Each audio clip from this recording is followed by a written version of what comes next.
হয়তো কলা নকল দানা চিনি বাতাসা এই দেন, কিন্তু আপনারা খান কি 3-4 বেলা একেবারে পরিপূর্ণ নাকি?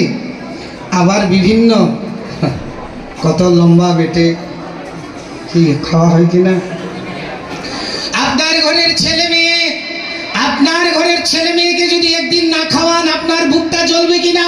কি বাবা ও মায়েরা, আপনার ঘরের ছেলে মেয়ে নাতি নাতনি একদিন যদি না খায় বুকটা জ্বলবে কিনা? তো আপনি যে প্রতিদিন 4-5 বেলা উদর পূর্ণ করে খাচ্ছেন, আপনার ঘরের ঠাকুরকে দিচ্ছেন কলা বাতাসা, আপনার বুকটা কোনোদিন জ্বলেছে কি? এর নাম ভক্তি। যদি কোনোদিন জ্বলে যে আমি প্রতিদিন 4-5 বেলা খাই আর আমার ঠাকুরকে উপবাস রাখি, যদি কোনোদিন জ্বলে তাহলে মনে হয় যে ভক্তির আগুনে একটু লেগে গেছে। শ্রীমদ ভগবত গীতা বলছে, দেখুন এখানে কেউ চুরি করেন?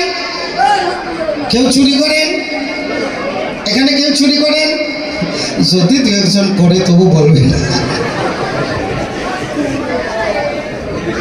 তবে শুনেন, শ্রীমদ ভগবত গীতায় বলছেন ভগবানকে নিবেদন করে যদি না খাওয়া হয়, চুরি করে খাওয়া হয়। এখন দেখুন আমরা কে চুরি করি না করি। তবে আপনারা টাকা পয়সা চুরি করেন না, ভগবানকে নিবেদন না করে খাওয়ার নাম চুরি। আমরা যা খাই ভগবানকে দিয়ে খেতে হয়। বলবেন বাবাজি আমরা যা খাই তা কি আর ঠাকুরকে দেওয়া যায়? বলে ঠাকুরকে যা না দেওয়া যায় আপনাকে খাওয়ার অধিকার দিয়েছে কে? শ্রীমদ ভাগবতের 5ম স্কন্ধের 26 অধ্যায়ের 13 নম্বর শ্লোক আপনারা পড়বেন। এই যে খাস খবর শুনে নিন। হ্যাঁ ভাইরা, যেখানে মৃতদেহ পুরায় সেই জায়গাটার নাম কি? কি নাম? শুনি না ঠিক পরে কিন্তু আবার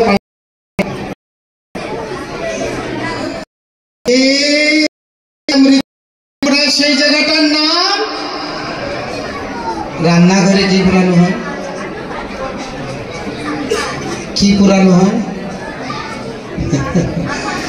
শ্মশানে মানুষের মৃতদেহ পুরানো হয়, আর রান্নাঘরে পশু পাখির ডেড বডি। নিতাই গৌর হরি বল। শ্রীমদ ভাগবতে বলছেন যারা পশু পাখি, জীবন্ত পশু পাখিকে বধ করে আর তো তেলের মধ্যে রান্না করে কি করেন না, তাদের জন্য একটা রিজার্ভেশন টিকিট কনফার্ম। কোন জায়গায়? সোজা কুম্ভীপাক নরকে। শাস্ত্রে ভাগবতী বলছেন যারা জীবন্ত পশু পাখি বধ করে তপ্ত তৈলে রন্ধন করেন তাদের জন্য যমদূতগণ কুম্ভীপাক নরকে বড় কড়াইয়ের মধ্যে তেল গরম করে আর যাওয়া মাত্রই গরম গরম।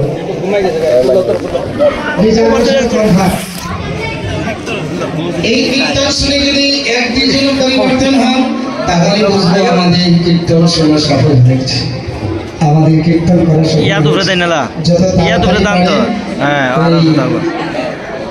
যে কুম্ভীপাক নরকে যাওয়ার রিজার্ভেশন এটা ক্যান্সেল করবে।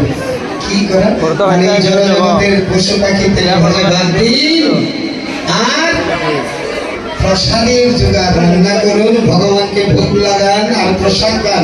আপনার ঘরটা মন্দির হয়ে যাবে, বাড়িটাই আশ্রম হয়ে যাবে, আপনি গৃহে থেকেও পরম বৈষ্ণব হয়ে যাবে। এইগুলো জিনিস এখান থেকে না শুনলে আর শুনলেন কোথা থেকে? কেউ মনে ব্যথা পাবেন না, আপনাদের চরণ ধরে ক্ষমা চাই, আপনারা কেউ মনে ব্যথা পাবেন না। খবরগুলা মানে ভাগবতের সংবাদগুলো আপনাদেরকে জানিয়ে দেওয়ার জন্য এসেছি। আমরা বেশি সময় নেব না, কেননা এখানে সবাই প্রসাদ পাবেন। সেই জন্য এই পর্যন্ত, এবার আমরা এই পর্যন্ত